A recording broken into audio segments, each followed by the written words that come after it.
भक्त श्री पंडरीनाथ भगवान के ज्ञानदेव तुकाराम, श्री तुकाराम जी अद्भुत भक्त हुए श्री पंडरीनाथ भगवान के। एक बार श्री तुकाराम जी महाराज देहू, महाराष्ट्र में देहू में रहते थे। वहीं पास में एक पर्वत था, उस पर्वत पर बैठ करके श्री तुकाराम जी भजन करते थे। अकाल पड़ा था, तो उस अकाल में इनकी पत्नी और बेटे की मृत्यु हो गई भोजन नहीं मिलने की वजह से। फिर बाद में इनका दूसरा विवाह कर दिया गया। दूसरी बहू जो आई वो इतना शासन करती थी इनके ऊपर, वो कहती थी उठो तो तुकाराम जी को उठना पड़ता था, वो कहती बैठो तो तुकाराम जी को बैठना पड़ता था। एक बार एक तुकाराम जी के पास एक बालक गया, बालक ने जाके कहा तुकाराम जी मेरे सब परिवार के लोग मेरे पीछे पड़े हैं, ब्याह कर लो ब्याह कर लो ब्याह कर लो। मैंने सबसे कहा है आप कहोगे तो मैं ब्याह करूंगा, क्योंकि उस बालक को पता था तुकाराम जी कभी नहीं कहेंगे। भाई दूध का जला छाछ भी फूंक फूंक के पीता है, और वो तुकाराम जी खुद इतनी पीड़ा में हैं, वो किसी और को पीड़ा में क्यों डालेंगे। तो बालक अपने परिवार वालों को लेके आया, बोले तुकाराम जी बोल देंगे ब्याह कर लो तो मैं कर लूंगा। उसको विश्वास था कि तुकाराम जी मना करेंगे।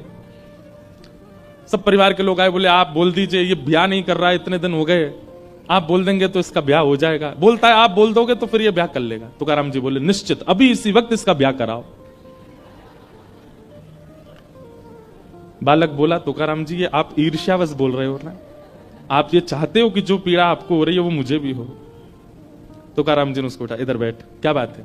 बोले आप इतनी पीड़ा में रहते हैं, आपकी पत्नी पूरा नगर जानता है, आपको डांटती है, सब करती है वो, फिर भी आप कह रहे हो कि इसका ब्याह कर दो। जो खुद इतनी पीड़ा में है वो दूसरे को ब्याह के लिए कैसे कह सकता है। इतनी प्रतिकूल पत्नी आपकी, फिर भी आप बोलते हो। तो तुकाराम जी बोले देख एक मेरी बात सुन, देख अगर अनुकूल पत्नी आ जाए, जैसा तू है वैसी तेरी पत्नी आ जाए तो फिर कोई दिक्कत नहीं है, तू भी भजन करना वो भी भजन करेगी। और अगर प्रतिकूल पत्नी आ जाएगी तो एक गांव में दो तुकाराम हो जाएंगे, मैं भी और तू भी। अकेले तुकाराम से क्या काम चले। बोले सब मेरे को प्रणाम करने आते हैं दूर दूर से। छत्रपति श्री शिवाजी महाराज दंडवत करते थे तुकाराम जी महाराज को। बोले गांव में मेरे घर में मेरा सम्मान नहीं है, लेकिन बाहर देख लाखों की तादाद में लोग दर्शन करने आते हैं। अनुकूल पत्नी होगी तो दोनों भजन करना, प्रतिकूल होगी तो एक तुकाराम और बन जाएगा। मतलब तुकाराम जी क्या बोले, मेरे तुकाराम बनने का बहुत बड़ा कारण मेरी प्रतिकूल पत्नी है।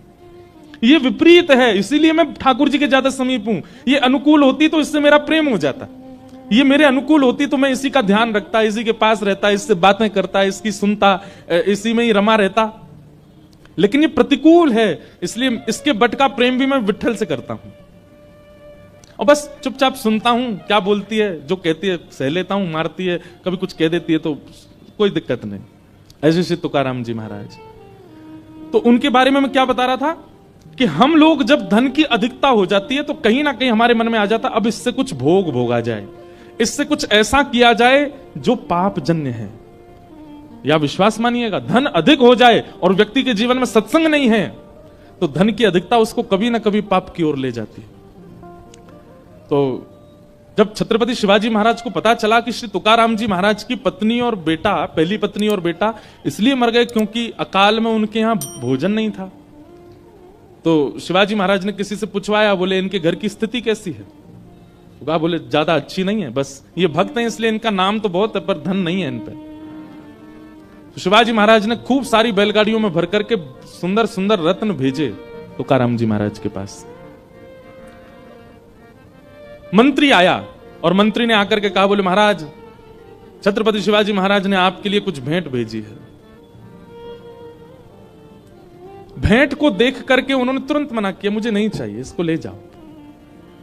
बोले क्यों नहीं चाहिए। तब दो बातें कही तुकाराम जी ने, ध्यान से सुनना। पहली बात कहते हैं, जो पाप का मूल है उसको मैं क्यों लूं। मंत्री जी एक बात मुझे बताइए, दुनिया में जितने पापी हैं सबके नाम गिनो, पापियों के नाम याद हो तो पापियों के नाम गिनो। आप भी अगर किसी पापी को जानते हैं, वैसे तो किसी को पापी मानना नहीं, लेकिन फिर भी जो पाप कर्म करता हो, कोल्हापुर में हो या कहीं भी हो, आपकी रिश्तेदारी में हो, मित्रों में हो, जो पाप कर्म करता हो। पाप कर्म किसको कहते हैं, परिस्त्री गमन को पाप कर्म कहते हैं, माता पिता की अवहेलना करने वाले को पाप कर्म कहते हैं, अपनों से ही द्वेष रखने वाले को पाप कर्म कहते हैं, मांस मदिरा आदि भक्षण करने वाले को पाप कर्म कहते हैं, अधर्म के मार्ग पर चलने वाले को पाप कर्म कहते हैं, कुदृष्टि रखने वाले को पाप। तो ये सब जिसके अंदर हो, आप खुद विचार कर लो, कहीं ना कहीं उसके पास धन का स्रोत होगा, इसीलिए वो पाप के मार्ग पर है। कहीं ना कहीं धन का स्रोत है, और धन नहीं है, अगर वो धनवान नहीं है तो लोभ ही होगा। ये लोभ और धन यही पाप करवाते हैं। सब लोग इधर देखिए, बहुत ध्यान से सुनिए। तुकाराम जी महाराज पहली बात कहते हैं कि जो पाप का मूल है, जो पाप का बीज है, वो मैं क्यों लूं? इसी से ही पाप कर्म की इच्छा प्रकट होती है, मुझे नहीं चाहिए। लेकिन तुम ज्यादा निवेदन करोगे तो दूसरी बात सुनो, बोले क्या? जिसको विठ्ठल रूपी रत्न मिल गया, उसको अब संसारी रत्न की आवश्यकता नहीं है। जिसको साक्षात श्री कृष्ण रूपी रत्न मिल गया, पायो जी मैंने नाम रतन धन पायो, पायो जी मैंने नाम रतन धन पायो, वस्तु अमोलक दी मेरे सद्गुरु, वस्तु अमोलक दी मेरे सद्गुरु, वस्तु अमोलक दी मेरे सद्गुरु, वस्तु अमोलक दी मेरे सद्गुरु, पायो जी मैंने नाम रतन धन पायो, पायो जी मारे नाम रतन धन पायो, जन्म जन्म की पूंजी पाई, जन्म जन्म की पूंजी पाई, जन्म जन्म की पूंजी पाई, जन्म जन्म की पूंजी पाई, जग में सभी कुमायो, जग में सबही कुमायो, पायो जी मैंने नाम रतन धन पायो, पायो जी मैंने नाम रतन। और कैसा है ये धन? खर्च ना खूटे, चोर ना लूटे, खर्च न खूटे, चोर न लूटे, दिन दिन बढ़त सवायो, दिन दिन बढ़त सवायो, पायो जी मैंने नाम रतन धन पायो, पायो जी मैंने नाम रतन धन पायो, मीरा के प्रभु गिरधर नागर, मीरा के प्रभु गिरधर नागर, गाओ, मीरा के प्रभु गिरधर नागर, मीरा के प्रभु गिरधर नागर, हरस हरस जस गायो, मैं तो हरस हरस यस गायो, पायो जी मैंने नाम रतन धन पायो, पायो जी मैंने नाम रतन धन हे पायो जी मैंने विठ्ठल रतन धन पायो, पायो जी मेरे विठ्ठल रतन धन पायो। आहा, खर्च ना खूटे, खर्च नहीं होता कभी भी, और चोर ना लूटे, चोर दुनिया की सब सामग्री लूट ले जाएगा, पर ठाकुर जी का प्रेम कैसे लूटेगा हमारे हृदय से? पायो जी मैंने नाम। तो श्री तुकाराम जी महाराज सेनापति से बोले कि भैया, पहली बात तो ये पाप का मूल है, इसको मैं रखूंगा, कहीं ना कहीं पाप मुझसे बनेगा। और दूसरी बात, जब विठ्ठल रूपी रत्न मिल गया तो फिर ये संसारी रत्न की क्या आवश्यकता है, इसको ले जाओ। और लेकर के सेनापति वापस आए तो छत्रपति शिवाजी महाराज अचंभित हो गए, एक वस्तु नहीं ली उन्होंने। समय निकाल करके शिवाजी महाराज गए तुकाराम जी के पास देहू, और जाकर के दंडवत किया। बोले कि आपके इस त्याग को, आपके इस समर्पण को, आपके इस विरक्ति भाव को मैं दंडवत करता हूं भगवान, मुझे आप शिष्य स्वीकार करो।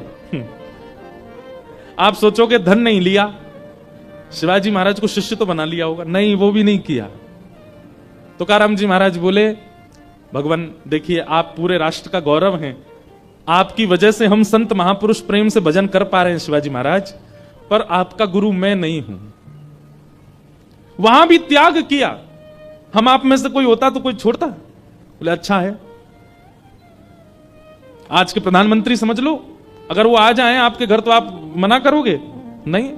लेकिन तुकाराम जी मना कर रहे हैं। तुकाराम जी कह रहे हैं मैं आपका गुरु नहीं हूं, आप तो वन में जाइए, वन में आपके गुरु आपकी प्रतीक्षा कर रहे हैं, समर्थ गुरु रामदास, वो आपके गुरु, उनके पास जाओ।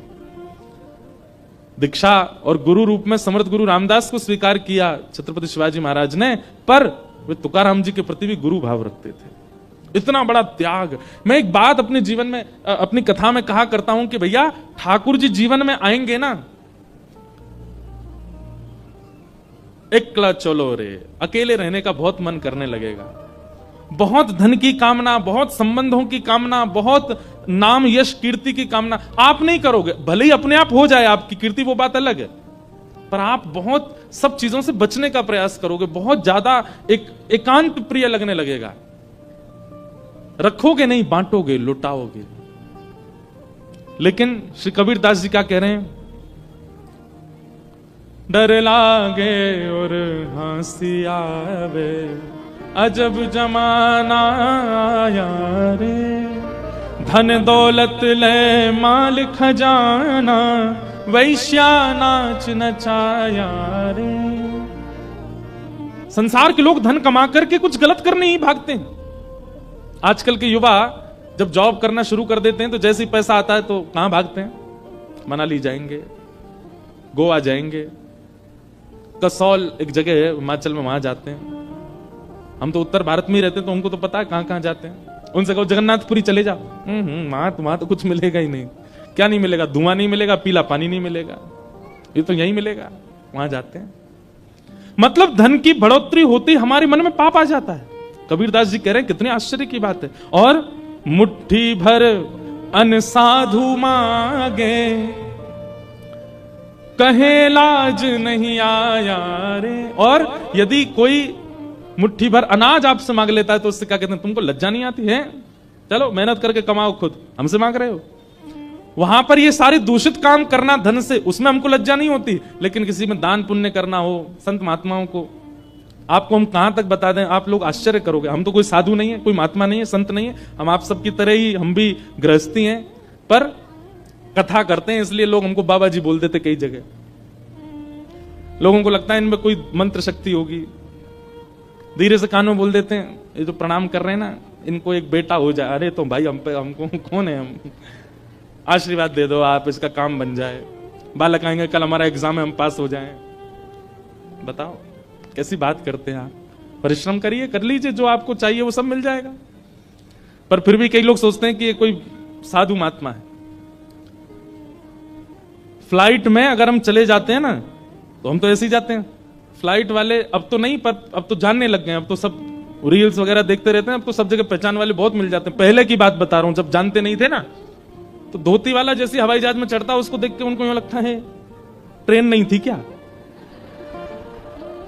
हवाई जहाज में आ रहे हैं। मतलब हवाई जहाज में केवल सूट वूट वाले ही जाते हैं, धोती वाला नहीं जा सकता। कभी कभी अच्छी वाली टिकट होती है ना बिजनेस क्लास में, वो हो जाती है, कई लोग कर देते हैं। अब तो लाल जी रहते हैं हमारे साथ, तो जहां जाते हैं हम पहले बोल देते हैं, भैया लाल जी आ रहे हैं, कर दो। तो बिजनेस क्लास में देख करके कई लोग हंस जाते हैं। एयरपोर्ट पर बिजनेस क्लास का काउंटर अलग होता है, वहां अगर आप चले जाओ तो वो उधर है इकोनॉमी। अरे भाई टिकट तो देख ले, बिजनेस क्लास ही है। क्यों? धोती के प्रति ऐसा भाव। कितना अजब जमाना है। केवल हम वेशभूषा से ये अनुमान लगा लेते हैं कि ये व्यक्ति तो सामान्य है। बेचारा ट्रेन में भी 10 जगह से इकट्ठा करके तब टिकट बनवा के जा रहा होगा। ऐसी भावना रखते हैं महात्माओं के प्रति, साधुओं के प्रति, ब्राह्मणों के प्रति। कितना दुर्भाग्य है हमारा। डर लागे, आज से 500 साल पहले कबीरदास जी लिख के चले गए वो बात जो आज घट रही है। डर लागे और हंसी आवे, अजब जमाना यारे। यहां पर फटी जींस पहनने वाले को फैशनेबल कहा जाता, धोती पहनने वाले को ओल्ड फैशन कहा जाता है। लेकिन हम तो फिर भी भैया बड़े प्रसन्नता से घूमते हैं। व्यक्ति तैयार क्यों होता है? कि लोग उसको देखें। इसीलिए तैयार होता है। महंगी कपड़े क्यों पहनता है? कि लोग उसको देखें। आप चलो बढ़िया 5-10 हजार के कपड़े पहन के, हम चल रहे हैं 300 रुपया की कुर्ता धोती पहन के, देखते हैं दोनों में से किसको ज्यादा देखते हैं लोग? हमको ही देखेंगे, हम पे ही दृष्टि जाएगी सबकी। भले ही आजकल तो जान पहचान से देखने लग जाएं, लेकिन वैसे भी रूप वेशभूषा से देखने लगेंगे। वो कुछ अलग है, कुछ इनका अद्भुत है। एक बात कह दें हम, 15 अगस्त को स्वतंत्रता दिवस मनाने का अधिकार केवल उसका है जो धोती पहनता है, क्योंकि आज तक उसने अपनी वेशभूषा का त्याग नहीं किया। ये पैंट हमारी वेशभूषा ही नहीं, अंग्रेज देके गए थे हमको। हम पैंट पहन के तिरंगा फहराते हैं। तिरंगा भी कहता होगा कि भाई तुमने जो पोशाक पहनी है, ये पोशाक तो अंग्रेजों की ही है, ये है असली भारतीयों की पोशाक। देखो पीछे जितने भक्तों के आपको स्वरूप दिखेंगे, एक भी पेंट में दिख रहा है आपको? सब धोती में है। और छोड़ो, आज तक पंडरीनाथ भगवान ने पहना, वो आज भी धोती पहनते हैं, 5000 सालों से विराज रहे हैं। असली स्वतंत्र तो हम और हमारे ठाकुर हैं। असली स्वतंत्र तो हम हैं कि आज तक अपनी वेशभूषा में व्यवस्थित हैं। मुट्ठी भर अन्न साधु मांगे, कहत लाज नहीं आया रे, डर लागे और हंसी आवे, अजब जमाना आया रे। कल ये प्रसंग हमको वो पुरंदर दास के प्रसंग में हमको सुनाना था। जब भगवान मांगने के लिए आए उसके यहाँ, तो वो कहने ऐसे चले आए, तन पे नहीं लगता, चल दिए कलकत्ता। तब ये गाना था, पर तब हमने कहा था कि बाद में याद दिलाना। आपने लास्ट में याद दिलाया, आज शुरुआत में ही गा रहे हैं। और क्या कह रहे हैं कबीरदास? कथा होत, सुनिएगा, कथा होत तहां श्रोता सोवे। हमारी कथा में कोई नहीं सोता, ये तो हम पे बड़ी कृपा है। पहले सोते थे, आजकल नहीं सोते हैं। आजकल तो हम इतनी जोर से बोलते हैं और दूसरा नजर घुमाते रहते हैं, तो लोग बाग सो नहीं पाते। फिर भी दुक्का इक्का कोई ऐसा कोने में सो जाता है।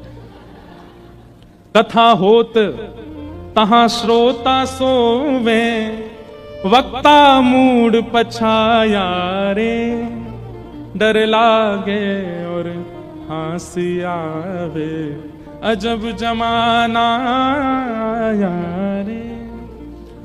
कथा में तो नींद आने लगती है। कथा में तो यूं लगने अब हम पे ये काम है, करना है।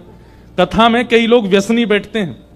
व्यसनी, कई लोगों को चाय का व्यसन होता है, कई लोगों को बीड़ी का व्यसन होता है। वो व्यसनी व्यक्ति ऐसी जगह बैठता है जहां से एग्जिट पास हो, नेक्स्ट समय मिले तो जाके कुछ व्यसन कर आऊं।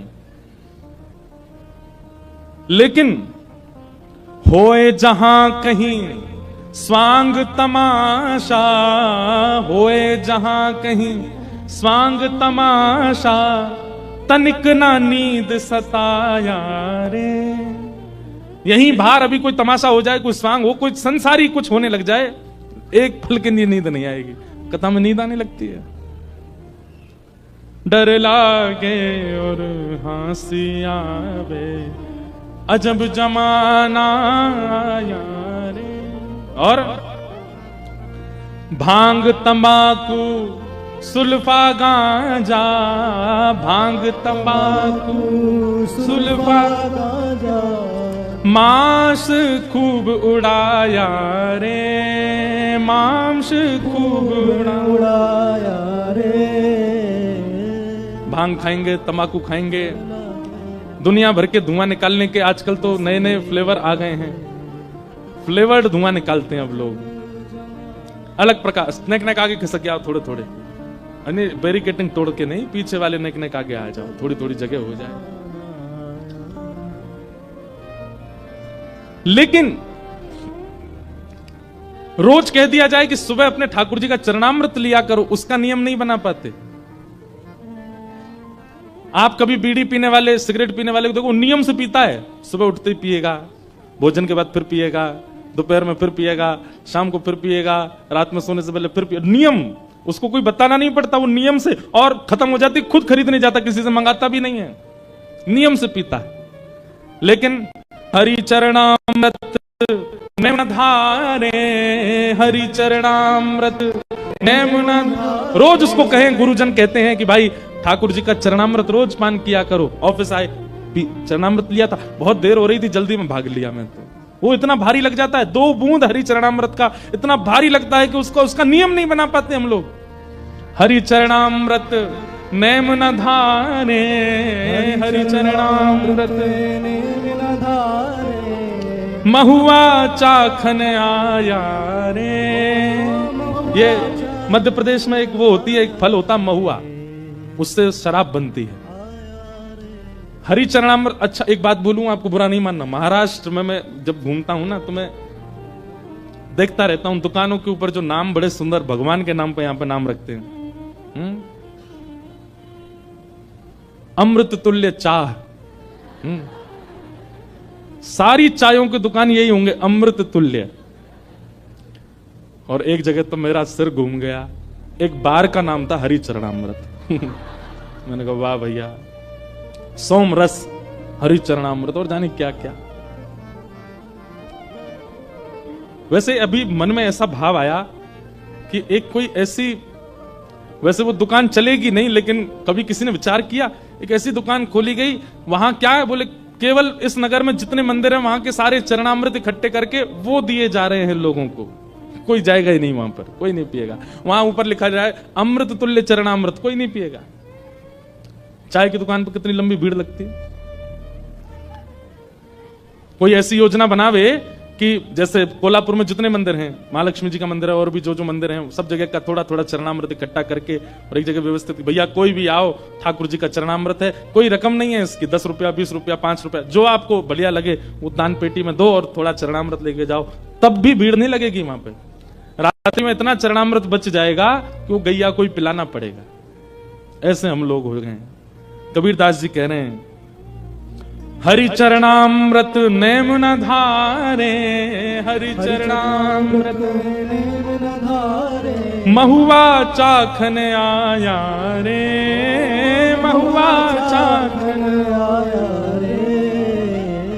डर लागे और हंसी आवे, अजब जमाना आया रे।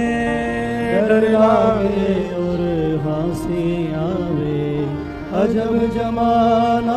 एक बात कहें, कोरोना ने कई लोगों के परिवारों में बहुत क्षति की है। शायद यहां भी कुछ लोग ऐसे बैठे हों जिनके परिवार में क्षति हुई है कोरोना से। लेकिन अगर उस पक्ष को थोड़ा क्षमा प्रार्थी होकर के मैं एक तरफ कर दूं, तो कोरोना ने एक कृपा भी करी कि कथाओं में भीड़ बढ़ गई। कोरोना के बाद तीर्थों में लोग जाने लगे, युवाओं के चित्त में ठाकुर जी के प्रति प्रेम बढ़ने लगा। क्यों? कोरोना ने यह बता दिया कि भाई चाहे तुम कितने धनवान हो, चाहे जितने बलवान हो, चाहे तुम्हारे जितने संपर्क हो, अंतिम समय में तो हरि नाम ही काम आएगा, कोई काम नहीं आएगा। महाराज फोन कराए डॉक्टर को, बोले तुम जितने कहो उतने रुपए तुमको देंगे। दूसरे कमरे में पीड़ित मेरी बेटी और मेरा बेटा कोरोना से, बचा लो उनको।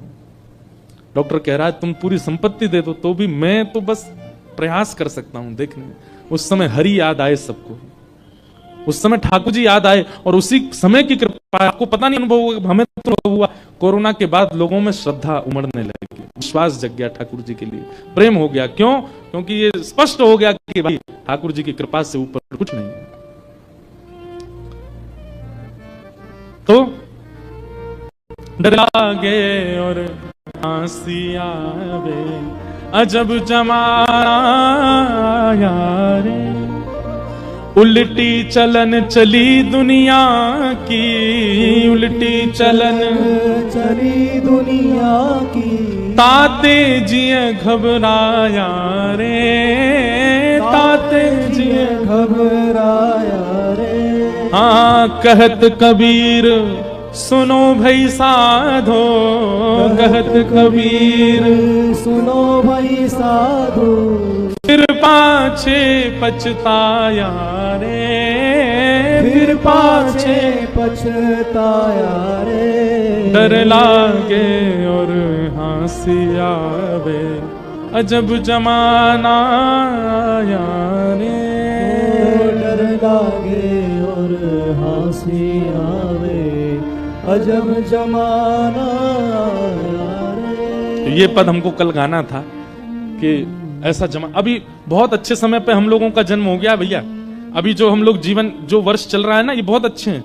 आगामी 25-30 साल भी बहुत अच्छे हैं। हम लोग बहुत सही समय पर निपट लेंगे संसार से। हमारे बाद का जो समय आने वाला है, यहां जितने लोग बैठे, हमारे बाद जो समय आएगा बहुत खतरनाक होगा। कथाओं में 4 लोग गिनती के आया करेंगे, वक्ता ही नहीं बचेंगे, मंगता हो जाएंगे, वक्ता नहीं होंगे, केवल मांगवे वाले बैठ जाएंगे, कोई देने वाला कुछ नहीं होगा। बहुत भयानक स्थिति आने वाली है। इसलिए बढ़िया है जो समय बचा है, मेरा जितना जीवन, आपका जितना जीवन बचा है, ये भक्त चरित्रों को सुनकर के भैया उस शेष जीवन में थोड़ा ठीक से निभा लीजिए और ऐसा कुछ कर जाइए कि दोबारा नहीं आना पड़े इस संसार में। ये बहुत खतरनाक है भैया। आना भी पड़े तो ठाकुर जी से नित्य प्रार्थना करो, हे नाथ अगर मेरे पुनर्जन्म की आपने सोच रखी है कि मुझे लेना ही पड़ेगा तो वृंदावन में देना। मोरहू बनाओ तो बनाओ श्री वृंदावन को, जो नाच नाच कुहक कुहक आपको रिझाऊंगो। बंदर हूं बनाओ तो बनाओ श्री वृंदावन को, कूद कूद डारन पे भोर को जगाऊंगो। बने तो हम वृंदावन के बने।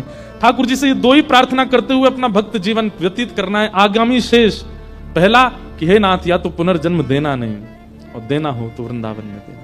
आप चाहे जो बनाना चाहो हमको देना वृंदावन में।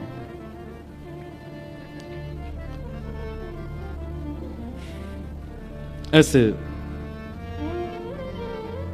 भाव से कथाएं श्रवण कीजिए। भगवान पंडरीनाथ के परम वैष्णव भक्त हुए चोखा मेला। आप अयोनिज थे। अयोनिज का मतलब होता है आपका जन्म माता पिता से नहीं हुआ था। वैसे तो चोखा मेला जी का ऐसा भाव बताया जाता है कि आप ज्यादा श्रेष्ठ जाति में आपका जन्म नहीं हुआ था। एक बात आपने कभी अनुभव की, कितने भी भक्त चरित्र सुन लो, भक्त चरित्रों में जाति की प्रधानता कभी नहीं होती।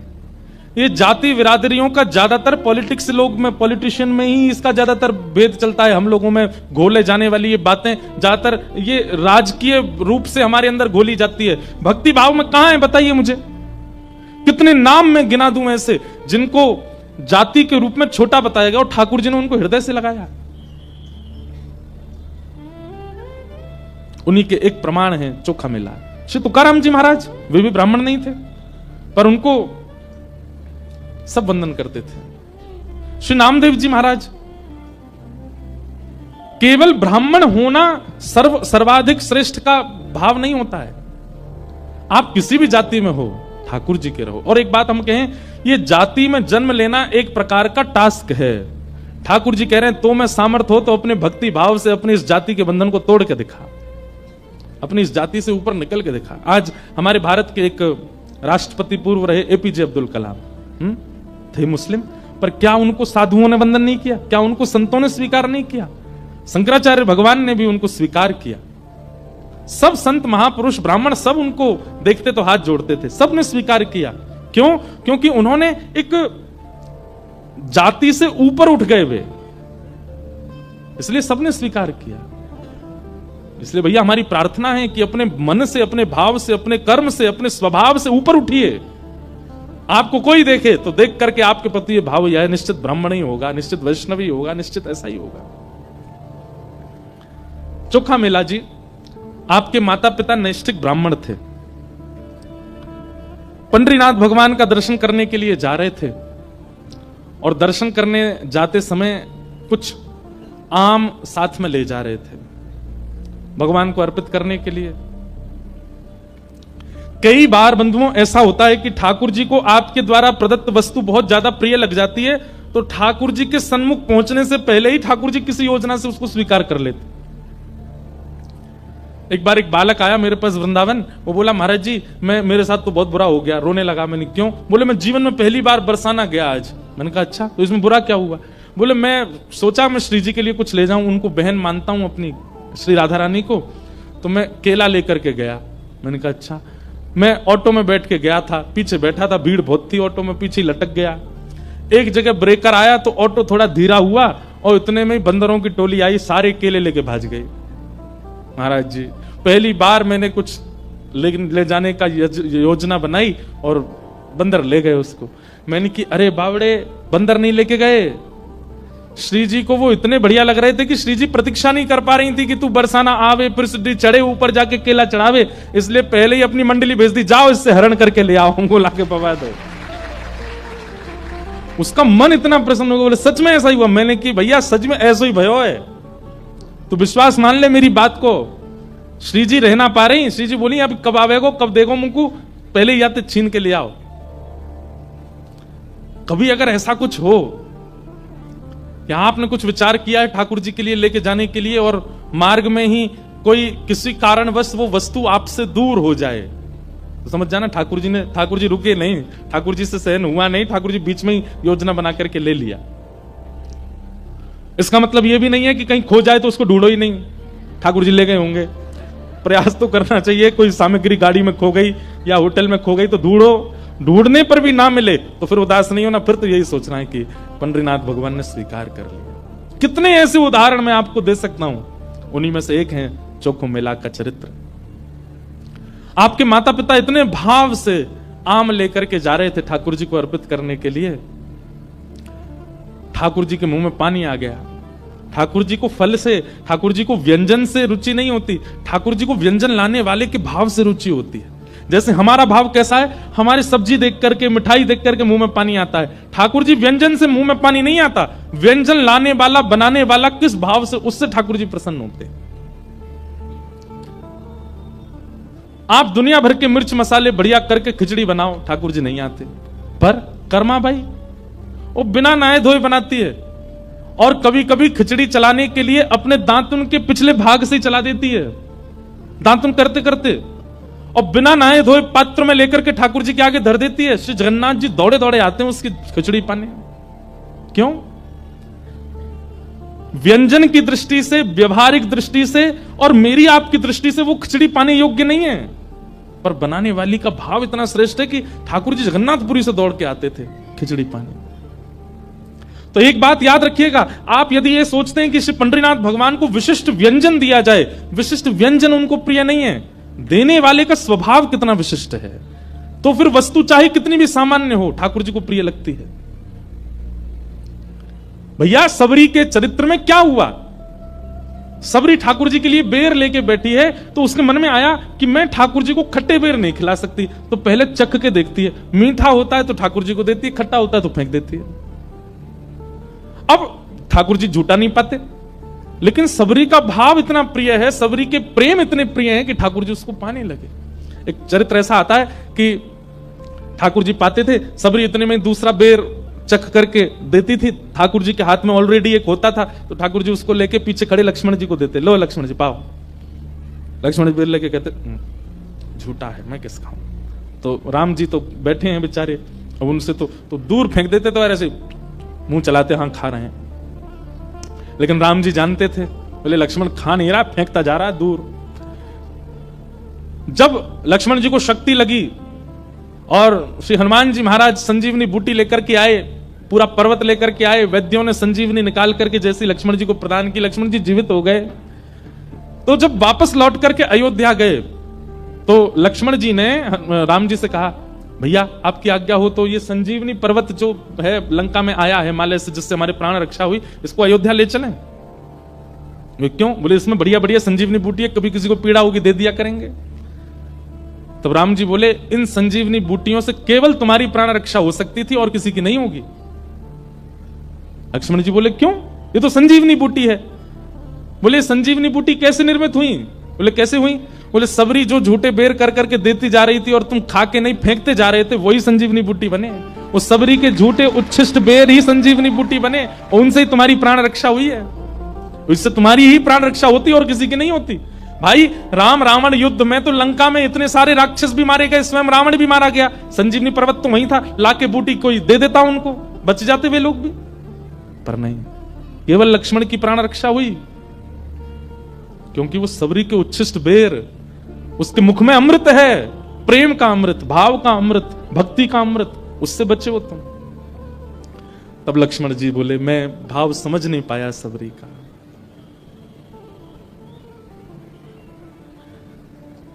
तो व्यंजन प्रिय नहीं है ठाकुर जी को, व्यंजन लाने वाला बनाने वाले का भाव प्रिय है। तो चोखा मेला जी के जो माता पिता थे वो आम लेकर के जा रहे थे ठाकुर जी के लिए। ठाकुर जी से रहा नहीं गया, कब आएंगे कब पवाएंगे, बीच रास्ता में ही दौड़े ठाकुर जी और एक ब्राह्मण का, विप्र का, साधु का रूप धारण कर लिया। और जैसे वो दंपति आगे से निकले, ठाकुर जी हाथ पसार के बोले, हमें बहुत जोर की भूख लगी है, आपके पास कुछ हो तो हमको दे दो। पत्नी ने पति को देखा, पति बोला कि देखो है तो ये ठाकुर जी के लिए, पर साधु और हरिजन भी तो ठाकुर जी के स्वरूप होते हैं। हमारे पास तो खूब संख्या में आम हैं, ये महात्मा ज्यादा से ज्यादा 2-3 पाएंगे, इनको पवा देते हैं, बाकी के जो शेष बचेंगे उनको ठाकुर जी का भोग लगा देंगे।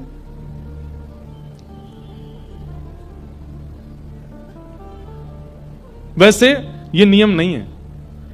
अगर किसी ने पहले वस्तु का सेवन कर लिया, भले ही वो फल ही क्यों ना हो, एक साथ फल रखे थे, उनमें से पहले किसी ने पा लिया, तो उन बाकी के फलों का भोग ठाकुर जी को नहीं लग सकता, ये नियम है।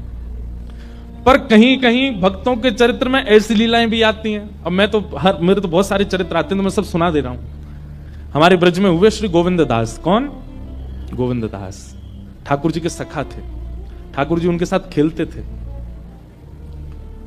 तो गोविंद दास, एक बार क्या हुआ कि ठाकुर जी की प्रसादी सिद्ध हुई रसोई घर में, और रसोई घर में प्रसादी बड़े नियम से सिद्ध होती है, मुंह पे कपड़ा बांध करके, और बिल्कुल अपरस में रसोईया सिद्ध करते हैं प्रसादी मंदिरों में। मुंह पे कपड़ा क्यों बांधते हैं? कि कहीं प्रसाद की सुगंधी अगर हमको आ गई, तो कहीं सुगंधी से हमारी जीभ में पानी आ गया तो ठाकुर जी भोग नहीं लगाएंगे। इसीलिए उसको कहते हैं अमनिया। क्या बोलते हैं? अमनिया। ठाकुर जी को जो निवेदित नहीं हुआ है, वो रोटी, वो सब्जी, वो दाल जो आपने बनाई, उसको बोलते हैं अमनिया। मतलब उस पर हमारा मन भी नहीं आया अभी तक, ठाकुर जी पाएंगे उसके बाद हम उसका सेवन करेंगे, इसलिए उसको अमनिया कहा जाता है। इसलिए कई बार कई भक्त लोग आते हैं ना, कुछ खीर बना के लाते हैं, हलवा, तो मैं उनसे पूछता हूं अमनिया है? तो बोलते हैं क्या? मैं कहता हूं अमनिया है, तो बोलते अमनिया मतलब, मैंने कहा शुद्ध है ना, भोग तो नहीं लगा, किसी ने पाया तो नहीं? हाँ हाँ हाँ शुद्ध है। अमनिया का मतलब जिसपे आपका मन, खुद का भी मन ना आया हो अभी तक, जिसकी सुगंधी आपको नहीं पता हो, जिसकी सुगंधी, जिसका स्वरूप आपको अभी नहीं भाया हो, केवल ठाकुर जी को भोग लगे, उसको अमनिया कहते हैं। अब इसमें कई पद्धतियां हैं अलग अलग संप्रदायों की। कई मंदिरों में चखिया होते हैं। चखिया कैसे होते हैं? वो भोजन पहले चख लेते हैं, ठाकुर जी के लायक है कि नहीं, फिर ठाकुर जी को भोग लगता है। कई मंदिरों में ऐसा नहीं होता। तो रसोईया प्रसादी लेकर के जा रहे थे, तो बीच रास्ता में गोविंद दास बैठे थे, रसोई और मंदिर के बीच में। तो गोविंद दास बोले, ए रसोईया बाबा, एक काम करो, थाली यहीं धर दूं, मैं पालूं पहले। रसोईया को बड़ा गुस्सा आया, बोले ठाकुर जी को भोग लगा नहीं है, ठाकुर जी को निवेदित हुआ नहीं, और तुम कैसे कह रहे हो कि हमको दे दो, ठाकुर जी को भोग लगेगा पहले। बोले अरे नहीं नहीं नहीं, ठाकुर जी को बाद में लग जाएगा, पहले मुंह पवाओ। तो रसोईया ने थाली ले जा करके रख दी रसोई घर में, और दौड़ करके गोसाई श्री विठलनाथ जी, जो श्रीनाथ जी के प्रमुख सेवक थे, उनसे जाकर के शिकायत कर दी। बोले गोविंद दास के ऊधम दिन प्रतिदिन बढ़ते जा रहे हैं। बोले आज क्या हो गया? बोले मैं भोग लेके जा रहा था ठाकुर जी के लिए, और ये गोविंद दास बीच रास्ता में ही कह रहे हैं मुझे पहले पवा दो, और जिद कर रहे हैं, बोले ठाकुर जी बाद में पाएंगे, पहले मैं पाऊंगा। गोसाई जी बोले ये तो गलत है, ठाकुर जी की प्रसादी पहले कैसे पालेगा, बुला के लाओ उसको। तो गोविंद दास सामने आए। गोसाई जी बोले, ए गोविंदा, तुम क्या कर रहे थे आज? ठाकुर जी का भोग लगा नहीं, तुम पहले ही मांगने लगे प्रसाद। तो गोविंद दास के नेत्र बंद हो गए, सजल हो गए। बोले जय जय जी, आपको लाला ठाकुर जी जो है कहा ना, जे तो भोग पाते ही और अपनी लकुटी उठामे, छड़ी उठामे, बंसी उठामे, गैया चरावे वन में चले जाएं, और फिर ये जब चले जाएं, भोग के बाद आरती होवे, आरती के बाद मंदिर बंद होते, तब ये चले जाते हैं, उसके बाद हम लोगों को प्रसाद मिलता है। हम प्रसाद पावे में रहे, तब तक ये वन में चले जाएं। अब मैं प्रसाद पाके जब वन में जाऊं तो ये ढूंढते नहीं मिले, फिर मुझे पूरा दिना निकल जाए, मैं खूब ढूंढूं, वन में ना मिले, वृक्षण पे ना मिले, यमुना जी पे ना मिले, सब जगह ढूंढ आऊं, और इतने में ही संध्या के घंटे घड़ियाल बज जाएं, ठाकुर जी के उत्थापन की आरती होने लगे। ब्रजभाषा समझ आ रही है? हमारे ब्रज में एक रीति है कि 12, 12:30 बजे सारे मंदिर बंद हो जाते हैं, और फिर शाम को 4:30-5 बजे खुलते हैं। मैंने कितनी बार कथा में कहा है, ठाकुर जी सोते नहीं है, ठाकुर जी गैया चराने गए हैं वन में, इसलिए मंदिर बंद होते हैं। बिहारी जी, राधा रमन जी, राधा वल्लभ जी, सारे मंदिर बंद होते हैं दोपहर में। क्यों? ठाकुर जी गैया चरावे गए हैं। तो गोविंददास बोले बोले आप भोग पधराओ, भोग पधरावे के बाद फिर आरती करो, आरती के बाद फिर कपाट बंद करो, ये तो चले जाएं गैया चरावे, और फिर बाकी बाद हमें मिले प्रसादी। और प्रसादी में इतने सारे भक्ता में कि धीमे धीमे पूड़िया में, धीमे धीमे सब्जियां, इतना विलंब है जाए कि ठाकुर जी फिर हम ढूंढवे जामे तो जंगल में ढूंढे नहीं मिले। या हमारे मैं कह रहा हूं मुंह पहले ही पवाए दो ताकि मेरा पेट भर जाए तो मैं लाला के संग जंगल चलो जाऊंगा गैया चरावे। ये सुनकर के गुसाई जी के नेत्र सजल हो गए कि भाई इस कलिकाल में आज भी गोविंद दास को ठाकुर जी का अनुभव होता है। ये ठाकुर जी के साथ तब से उन्होंने नियम बना दिया, जब तक गोविंद दास है इसको पहले ही पवा दिया करो ताकि ठाकुर जी के संग गैया चराने जा सके। ऐसे कुछ भक्तों के लिए ठाकुर जी ने यह अधिकार दिया क्योंकि उनका भक्ति भाव, उनका प्रेम भाव सख्य की स्थिति में, ठाकुर जी को सखा मानते हैं। गोविंद दास जी का अगर आप चरित्र सुनोगे तो कई विषयों पर आपको विश्वास ही नहीं होगा। एक प्रसंग सुनाऊं, हो सकता है कई लोगों के मन में यह आ जाए ये कैसे हो जाएगा, पर यह है। गोविंद दास एक दिन सुबह सुबह जंगल में शौच के लिए गए थे। शौच समझ रहे हैं ना, तब बाथरूम तो होते नहीं थे, जंगलों में ही जाते थे लोग। सुबह सुबह शौच के लिए गए तो गोविंद दास को इतना प्रिय मानते थे ठाकुर जी, सखा मानते थे अपना।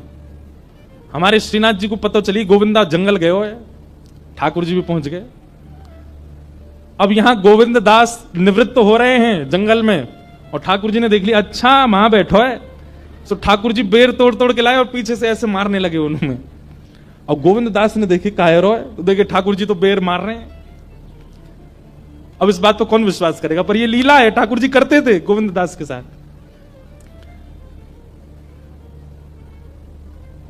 ऐसे ऐसे चरित्र हैं। और फिर पता गोविंद दास क्या करते, जो बेर उनमें पड़ता बैठी बैठी अवस्था में पकड़ के वो ठाकुर जी पे मारते थे। अब सामान्य व्यक्ति देखे तो उसके मन में आ जाएगा राम राम राम राम, अपवित्रता का ध्यान नहीं कर रहे हैं राम ठाकुर जी पे, पर ठाकुर जी उनको सखा मानते हैं अपना।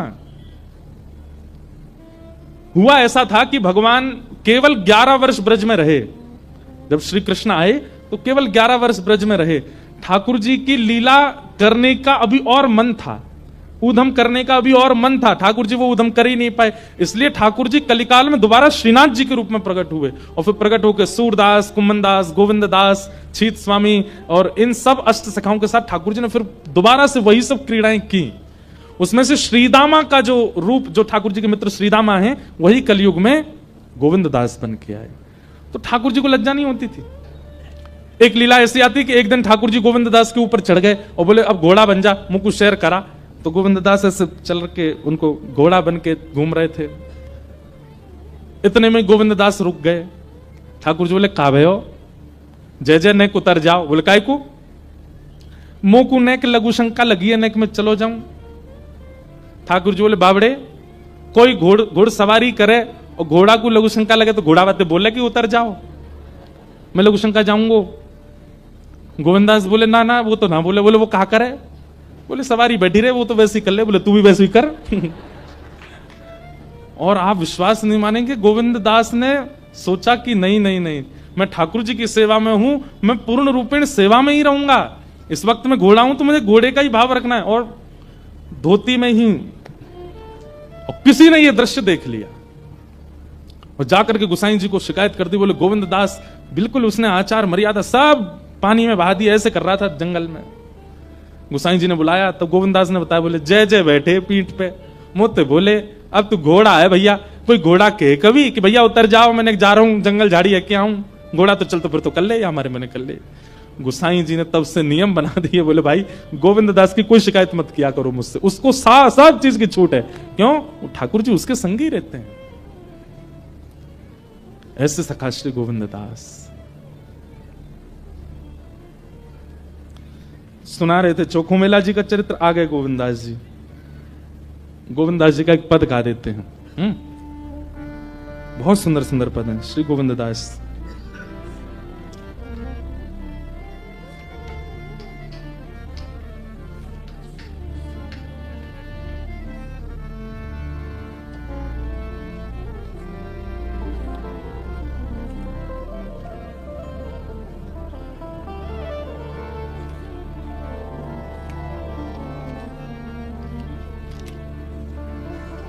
प्रीतम प्रीतम प्रीत ही सौंपई है। प्रीतम प्रीत ही गोविंद दास कह रहे हैं। सोई है। हाँ यद्यपि रूप गुण शील सुधरता, यद्यपि गुणशील सुधरता, इन बातन नारि झई हैं। हाँ इन बातन नारि झई है। प्रीतम प्रीत ही सौंपे हैं। प्रीतम प्रीत ही सोई है। श्री गोविंद दास कह रहे हैं, भले ही आप रूपवान हो, शीलवान हो, गुणवान हो, इनसे ठाकुर जी को नहीं पाओगे। ठाकुर जी को पाने के लिए तो चित्त में प्रेम होना चाहिए, चित्त में सख्य भाव होना चाहिए, ठाकुर जी के प्रति कोई संबंध होगा तो ही ठाकुर जी मिलेंगे, नहीं तो नहीं मिल सकते। भले ही तुम कुछ भी कर लो जीवन में। डंके की चोट पर श्री गोविंद दास कह रहे हैं, सतकुल जन्म कर्म शुभ लक्षण, सतकुल जन्म सतकुल जन्म कर्म शुभ लक्षण, सतकुल जन्म वेद पुराण पढ़े हैं। वेद पुराण पढ़ी है।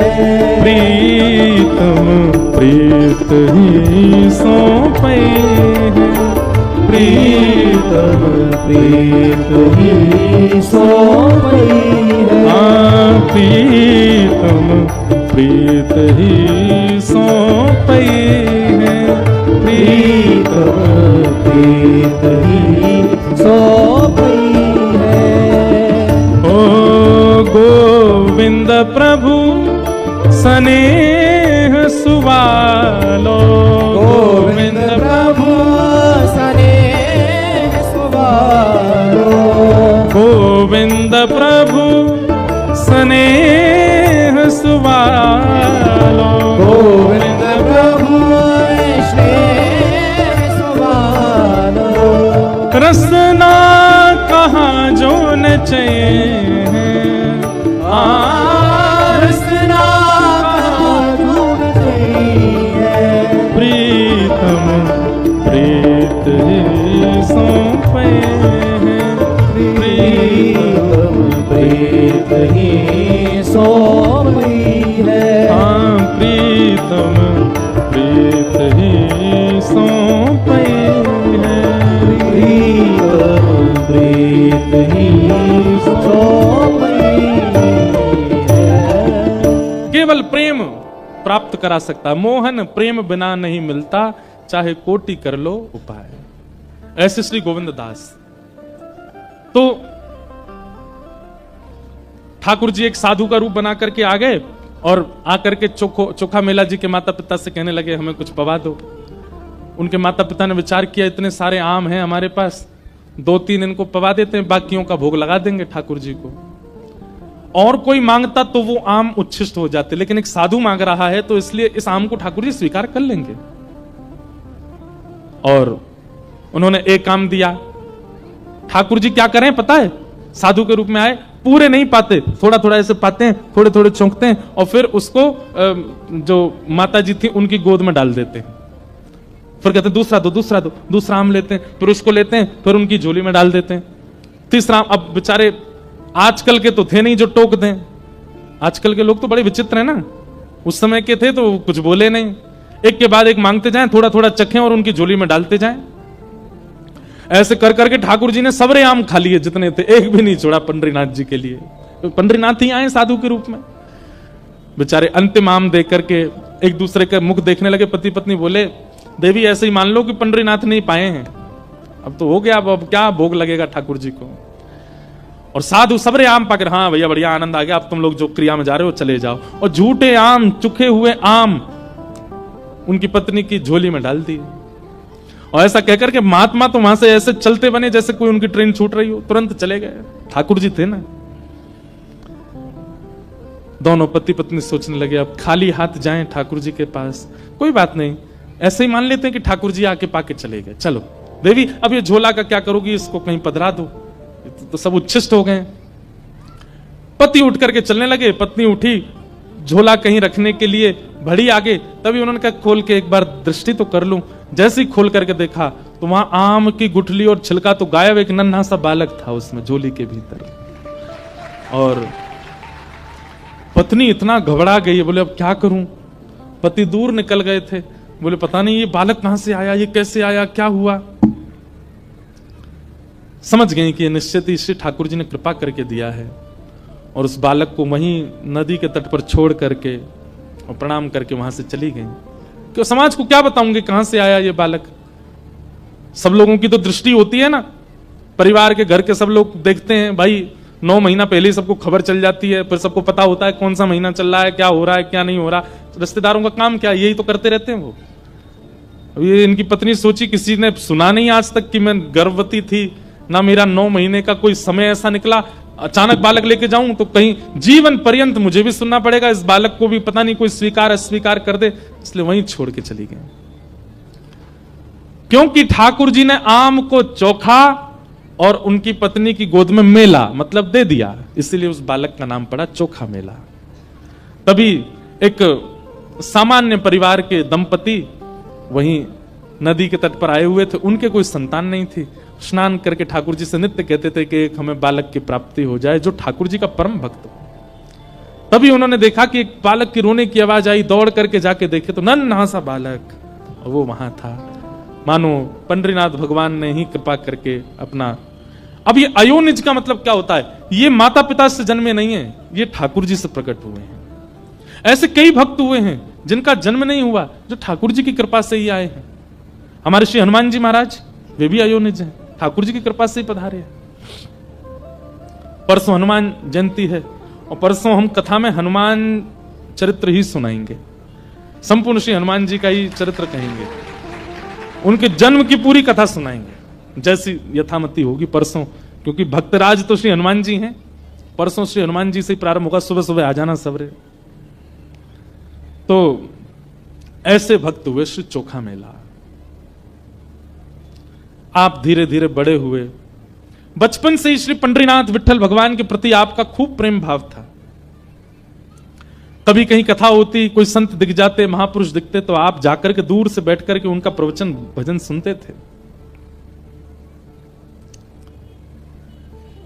एक दिन आपको कुछ धन की प्राप्ति हुई तो आपके मन में भाव आया कि मैं पंढरपुर जाऊं और कुछ सामग्री ठाकुर जी को निवेदित करके आऊं। और आपने खूब सारे फल खरीदे और फल खरीद करके लेकर के गए ठाकुर जी को अर्पित करने के लिए। जैसे ही वहां पहुंचे तो मंदिर के सब लोग बोले भैया ये तो दर्शन तो कर सकते हो, अधिकार है सबको, पर तुम्हारे हाथ का चढ़ाया हुआ भोग ठाकुर जी लगाएंगे। जानते हो तुम कौन हो, कैसी बिरादरी से आते हो, कैसे कुल में जन्मे हो, चलो निकलो यहां से। चोखा मेला जी ने थोड़ा कह दिया होगा भैया ठाकुर जी ये सब थोड़ी देखते हैं, ठाकुर जी तो भाव देखते हैं, तो फिर लोगों ने थोड़ा सा हाथ भी उनको लगा दिया, थोड़ी सी मारपीट भी कर दी। बेचारे बाहर खड़े खड़े रोते रहे, जय हो विठोबा, अमीरों के ठाकुर हो आप, तो बड़ों के ठाकुर हो, हमारे हाथ की क्यों स्वीकार करोगे। रोते बिलखते चोखा मेला जी वापस चले गए। ठाकुर जी पीड़ा नहीं देख पाते अपने वैष्णव भक्त की। पर मैं एक बात कहता हूं कथा में,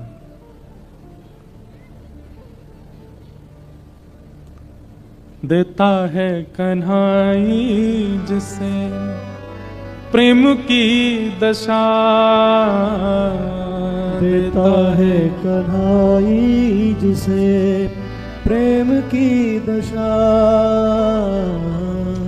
सब विधि उसकी लेता है परीक्षा, ओ सब विधि उसकी लेता है परीक्षा, कभी निकट बुलाए, कभी निकट बुलाए, कभी दूरियां बढ़ाए, कभी दूरियां बढ़ाए, छलिया हाथ नहीं आए, छलिया हाथ नहीं आए, हमें श्याम ना मिला, हमें श्याम ना मिला, हमें श्याम ना मिला, हमें श्याम ना भैया, मिला। आप जाते हैं और आपको अति सहज में श्री पंडरीनाथ भगवान मिल जाते हैं। ना कोई परिश्रम, ना कोई परीक्षा, ना कोई पीड़ा। आपने मन बनाया और तुरंत पहुंच गए पंढरपुर। तो समझो अभी ठाकुर जी, आप तो प्रेम करते हो पर ठाकुर जी अभी शायद प्रेम करते नहीं।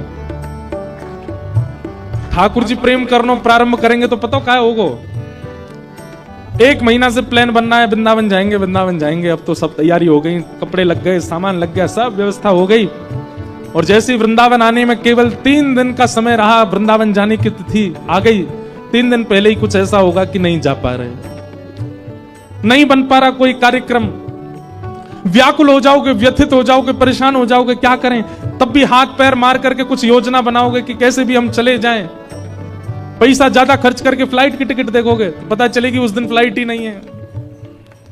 और हाथ पैर खर्च करके कुछ योजना बनाओगे, कहीं और से कुछ करके योजना कैसे भी जाएं। अरे महाराज कहां तक कहें, ट्रेन का इंजन खराब हो जाएगा लेकिन जा नहीं पाओगे। इस प्रकार से इतना परेशान कर दें कि बस व्याकुल हृदय कहने लगे, हे श्याम सुंदर क्यों कर रहे हैं आप।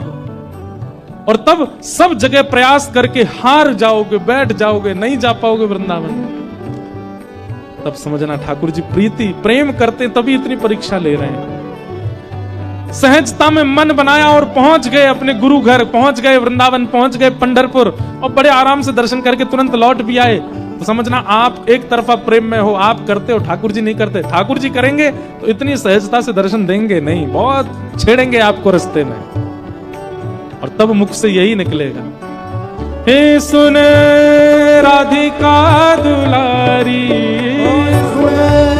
राधिका दुलारी, तेरे द्वार का भिखारी, तेरे द्वार का भिखारी, तेरे श्याम का पुजारी।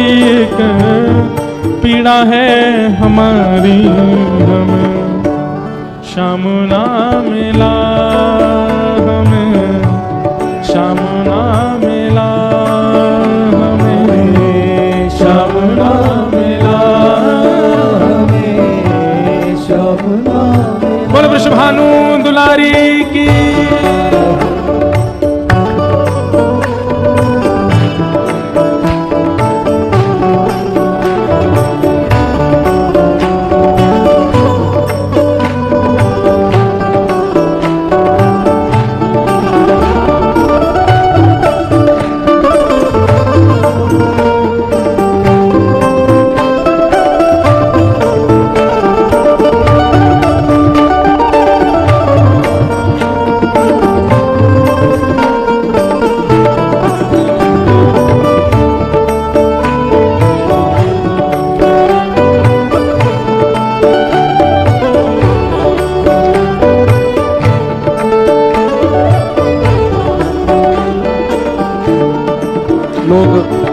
कहीं भी कथा होती है ना, लोग कई बार रोते रोते निवेदन करते हैं कि महाराज जी ये वाला भाव कहना, ये वाला भाव जरूर सुनाना। पर ये भाव सुनते हैं तो इस भाव के जो शब्द हैं ना उनको भी समझिए। देता है कन्हई जिसे प्रेम की दशा, सब विधि उसकी लेता है परीक्षा। कभी दूरियां बढ़ाए, कभी निकट बुलाए, छलिया हाथ नहीं आए। ये पंक्ति मुझे बहुत प्रिय है। अपना जहां जिसे कहे सब कोई, अपना जहां जिसे कहे सब कोई, अपना जहां जिसे कहे सब कोई, अपना जहां जिसे कहे सब कोई, उसके लिए मैं दिन रात रोई, उसके लिए मैं दिन रात रोई। नेह दुनिया से तोड़ा, नेह दुनिया से तोड़ा, नाता सांवरे से जोड़ा, सांवरे से जोड़ा। उसने ऐसा मुख मोड़ा, मुझे कहीं का न छोड़ा। श्याम ना मिला हमें, श्याम ना मिला हमें, श्याम ना मिला हमें, श्याम ना मिला। हे सुने राधिका दुलारी, सुन राधिका दुलारी, तेरे द्वार का भिखारी, तेरे द्वार का भिखारी, तेरे श्याम का पुजारी। एक पीड़ा है हमारी, श्याम ना मिला हमें, श्याम ना मिला हमें, श्याम ना मिला हमें, श्याम ना मिला हमें, श्याम ना मिला हमें, श्याम ना मिला हमें, श्याम ना मिला श्याम ना मिला। चोखा मेला सामने खड़े हैं और सब उन्हें भगा रहे हैं वहां से। उनके द्वारा लाए गए जो फल थे उनको कुचल दिया, बाहर फेंक दिया। बोले ये ठाकुर जी स्वीकार नहीं करेंगे, तेरे हाथ की छुपी वस्तु ठाकुर जी को जाएगी कोई, चल जा यहां से।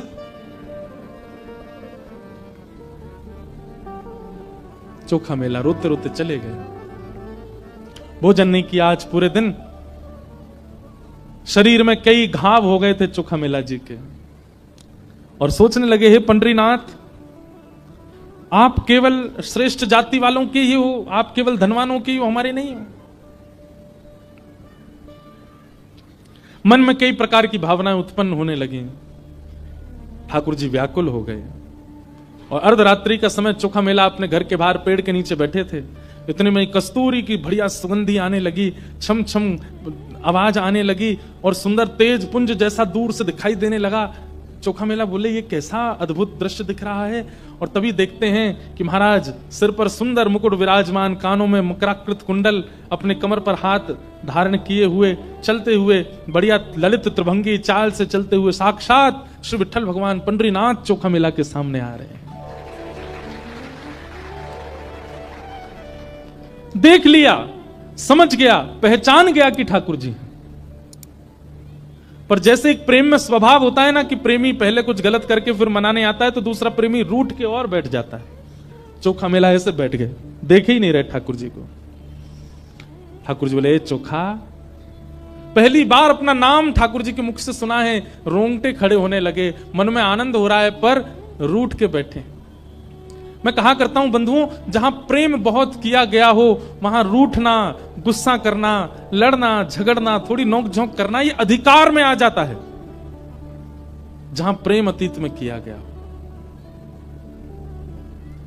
ठाकुर जी बोले देख हम आए हैं, बैठाएगा नहीं हमको। दूर से खाट लेकर के आए, चोखा मेला जी लगा दी और ठाकुर जी उस पर बैठ गए, लेकिन मुंह फेर के बैठे चोखा मेला। ठाकुर जी बोले ये चोखा मेरी ओर नहीं देखेगा, मुझसे बात नहीं करेगा, कुछ नहीं बोले। ठाकुर जी अपने मस्तक पर लगे हुए चंदन को थोड़ा थोड़ा लेकर के चोखा मेला के जहां जहां लगी थी वहां वहां अपने अंग का चंदन लगा रहे हैं अपने हाथ से। ठाकुर जी हाथ ऊपर करते रहे, यहां भी लगी है, वहां भी लगा रहे, तेरे पैरों में भी लगी है। पैर जैसे छूने लगे, चोखा नहीं आप ऐसा मत कीजिए नाथ, आप पधारे हैं, कृपा है। लिपट गए ठाकुर जी से। ठाकुर जी बोले तू इतना नाराज क्यों हो गया? बोले नाथ ऐसा व्यवहार, मैं कितने भाव से आपके लिए फल लेके आया था, आप ये हमेशा आपके पास रहने वाले इन लोगों को आप क्यों नहीं समझाते हो कि आप तो प्रेमियों के हो? ठाकुर जी बोले, मैं गीता में कहता हूं, ये यथामाम प्रपद्यन्ते ताम्स तथैव भजाम्यहम्। मुझे जो जैसे भजता मैं उसको वैसे ही मिलता हूं। ये लोग मुझे पाषाण मानते हैं, ये लोग मुझे मूर्ति मानते हैं, ये लोग मुझे पत्थर मानते हैं, इसलिए ना इनके आगे मैं बोलता हूं, ना चलता हूं, ना खाता हूं, ना कुछ नहीं करता, ऐसे खड़ा रहता हूं। लेकिन तू मूर्ति नहीं मानता इसलिए तेरे लिए चल के आ गया। जना भाई मुझे मूर्ति नहीं मानती, उसके हाथ से खाने जाता हूं मैं। ये नामदेव तुकाराम मुझे मूर्ति नहीं मानते, इसलिए उनके साथ खेलता हूं मैं। अब इन लोगों को कौन समझाए? ये लोग सब मुझे मूर्ति मानते हैं, तो मैं भी इनको मूर्ति ही मानता हूं। ठाकुर जी क्या कह रहे हैं गीता में कि मुझे जो जैसे बचता मैं उसको वैसे ही मिलता हूं। जो ठाकुर जी के प्रति पाषाण बुद्धि रखता है, ठाकुर जी उस व्यक्ति के प्रति भी पाषाण बुद्धि रखते हैं। फिर वो व्यक्ति कहता है ना, हे ठाकुर जी मेरे जीवन में बहुत कष्ट संकट आ रहे हैं, ठाकुर जी भी कहते होंगे पाषाण को कोई कष्ट संकट नहीं होता, तू पाषाण ही तो है। ठाकुर जी को ये अनुभव ही नहीं होता कि हम भी चैतन्य हैं। जब हम ठाकुर जी के प्रति चैतन्य का भाव रखेंगे तो ठाकुर जी को भी लगेगा कि ये भी चैतन्य है। और फिर जैसे चोखा मेला के अंग पे लगे हुए पीड़ाओं को ठाकुर जी अपने चंदन से ठीक कर रहे हैं, वैसे हमें भी करेंगे। हमने ठाकुर जी को मूर्ति माना, ठाकुर जी भी हमको मूर्ति मान करके खूब सारे कष्ट दे देते हैं जीवन में। फिर हम कहते हैं ठाकुर जी इतनी पीड़ा, इतना कष्ट। ठाकुर जी कहते हैं पत्थर को कोई कष्ट थोड़ी होता बेटा। अब चल तू एक काम कर, मैंने सुबह से कुछ खाया नहीं है, कुछ खिला। बोले आपका तो मंदिर में 8 बार भोग लगता है, क्यों झूठ बोल रहे हो, कुछ नहीं पाया? बोले नहीं, आज मेरे भक्त को पीड़ा दी गई थी इसलिए मैंने उपवास किया, मैंने नहीं पाया, मैंने कुछ नहीं पाया। चोखा तूने भी कुछ नहीं पाया ना, चल कुछ लेके आ, पाएंगे। फल लेकर के आए, चोखा ठाकुर जी के आगे धर दिए। ठाकुर जी प्रेम से पावे, और जैसे फल पाते हैं, फल का जो अंतिम भाग रह जाता है खत्म होने वाला, उसको चोखा को अपने हाथ से खिला देते। अपना अधरामृत का सुंदर फल, नेत्र सजल हो गए चोखा मिला के। कुछ फल बच गए थे तो ठाकुर जी उनको लेकर के अपने फेंट में बांधने लगे। चोखा बोले ठाकुर जी ये फल आप कहां ले जा रहे हो, यहीं पा लीजिए, कहां लेके जा रहे हो और ये फेंट में क्यों रख रहे हैं आप? ठाकुर जी बोले मैंने उपवास किया तो मेरी गृहिणी रुक्मणी ने भी उपवास किया है, वो भी बेचारी भूखी बैठी है, ये ले जाऊंगा उसको जाके खिला दूंगा, वो भी खा लेगी प्रेम से। और मैं जिस दिन उपवास करता हूं उस दिन गरुण जी, उस दिन नारद जी, उस दिन रुक्मणी, उस दिन सब उपवास करते हैं। जो जो मेरे साथ मंदिर में सबका उपवास हो जाता है, क्योंकि ठाकुर जी के भोग लगने के बाद ही सब पाते हैं, और ठाकुर जी भोग नहीं लगाए तो कोई नहीं पाता। इसलिए मैं सबके लिए लेके जा रहा हूं और सबको कहूंगा देखो चोखा के खेत के बढ़िया बढ़िया फल है, खाओ। और ये सब एक रुक्मणी खाएगी, गरुण जी खाएंगे, नारद जी खाएंगे, और सब लोग प्रेम से पाएंगे। और बढ़िया सुंदर चोखा को सुख देख करके श्री ठाकुर जी वापस चले गए। प्रातः काल काकड़ा आरती का समय हुआ, जैसे ही मंदिर खोले गए और मंदिर खोल करके देखा तो ठाकुर जी का फेंट इतना बड़ा हुआ था। पुजारियों ने कहा ये क्या रखा है? जैसे फेंट खोल करके देखा तो सारे फल रखे थे, और ये वही फल थे जो चोखा लेकर के आया था ठाकुर जी को भोग लगाने। तो जिन पुजारी जी ने फल फेंक दिए थे वही काकड़ा आरती करने गए, उन्होंने जैसे ठाकुर जी की फेंट खोल के देखी वही फल जो फेंक दिए गए थे वही फल रखे थे फेंट में। अब उनके मन में किंचित भी ऐसा भाव नहीं आया कि ठाकुर जी रात में चोखा के पास गए होंगे, या जो फल मैंने फेंक दिए थे वो ठाकुर जी के पास कैसे आ गए। उनके मन में यह भाव आया कि चोखा माना नहीं, जिद करके और कहीं से आकर के ठाकुर जी को फल दे गया है, जबरदस्ती भोग लगा गया है। बार बार मना करने पर भी जिद्दी चोखा मिला, आकर के अपने फल ठाकुर जी को चढ़ा के गया है। और पूरी मंदिर कमेटी और सब लोगों को इकट्ठा करके कहा कि ये चोखा ने ऐसा ऐसा किया है। मतलब किसी के मन में पॉजिटिव बात नहीं आई, नेगेटिव आई। ये भी कलयुग का प्रभाव है कि परिस्थिति आपके जीवन में सकारात्मक भावना प्रकट नहीं करती है, नकारात्मक सोच। चलते चलते गिर गए तो क्या सोच रहे हैं? टेढ़ी टेढ़ी नजर से देख रहा था मेरे को वो, इसीलिए गिर गया मैं। उस पर कुछ हम लोग सकारात्मक नहीं सोचते। बहुत तेज भूख लगी थी लेकिन 2 रोटी खाते ही पेट भर गया,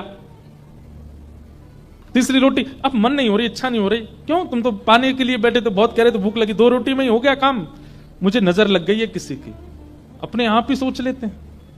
काम कोई बिगड़ने लग जाता है तो उसमें यह विचार नहीं करते निश्चित मेरा प्रारब्ध होगा, उसमें भी ढूंढते हैं किसकी बुरी नजर है, किसने टोटका किया, किसी ने बांध दिया, किसी ने हमारी बुद्धि को ऐसा कर दिया, मुझे डिप्रेशन हो गया है, मुझे दवाइयां चाहिए, मुझे, हमेशा हम नकारात्मक ही सोचते हैं। वैष्णव का स्वभाव होता है वो हर स्थिति में ठाकुर जी का ही भाव रखता है। चलते चलते गिर जाए, मोच पड़ जाए तो मानो उसमें भी ये सोचता है ठाकुर जी आप शायद ये चाह रहे हैं मैं बहुत घूमता रहता हूं, कुछ दिन आराम करूं, इसीलिए मोच लगवा रहे हो पैरों में। ठाकुर जी किसी प्रिय को दूर कर रहे हैं, अच्छा तो इसका मतलब आपने आगे देख लिया होगा ये अच्छा नहीं होगा मेरे जीवन में, इसलिए दूर कर रहे हो। ठाकुर जी कमाई कम कर रहे हो, शायद आप चाहते हैं कि मैं बहुत खा रहा हूं, बहुत आनंद कर रहा हूं, थोड़ा मैं तप करूं, इसीलिए ऐसा कर रहे हो। इस प्रकार की भावना आती है अगर वैष्णव हो, और वैष्णव नहीं होता तो वो उल्टा ही सोचता है हर चीज में। सबने सोचा चोखा मेला आकर के जबरदस्ती ठाकुर जी को फल दे गया है और मूर्ति स्पर्श करके गया, जबकि उसको मना किया था। कल तो बेचारे को मंदिर में पीट दिया, आज सब उसके गांव गए और गांव में जाकर के घर से निकाल करके पीटा कि तू कैसे आया मंदिर में और तूने कहां से चाबी बनवाई, तू ताला खोल के भीतर गया, ठाकुर जी पर फल चढ़ा करके आया, तूने स्पर्श किया उनका। चोखा मेला बोल रहा नहीं ऐसा नहीं है, ऐसी कोई बात नहीं है, अरे देख इसके अंग पर ठाकुर जी के श्रीमस्तक का चंदन भी लगा हुआ है, निश्चित ये गया है, प्रमाण दे रहा है।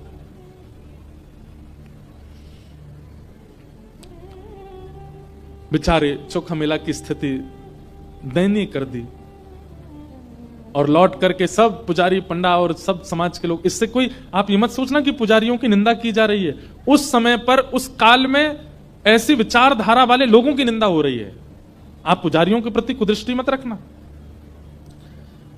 लौट करके जैसे ही सब वापस पंढरपुर आए, हाथ पांव धो करके स्नान करके अपरस में जैसे ही मंदिर में प्रवेश करने लगे, ठाकुर जी ने अपने आप अपनी किवाड़ बंद कर ली और भीतर से चटकनी लगा दी। अनेक प्रयास करने पर भी ठाकुर जी का मुख्य दरवाजा नहीं खुला। पुजारी जन सब बाहर बैठ गए घुटनों पर, हे पांडुरंगा, हे विठल, हे नाथ, क्या अपराध बन गया हम लोगों से, आपने क्यों ऐसा हमसे रूठ के बैठ गए। भीतर से ठाकुर जी के स्वर सुनाई दिया और उस स्वर में करुणता थी, ठाकुर जी मानो जैसे रो रहे हो। बोले तुम सब मेरे दर्शन के अधिकारी नहीं हो।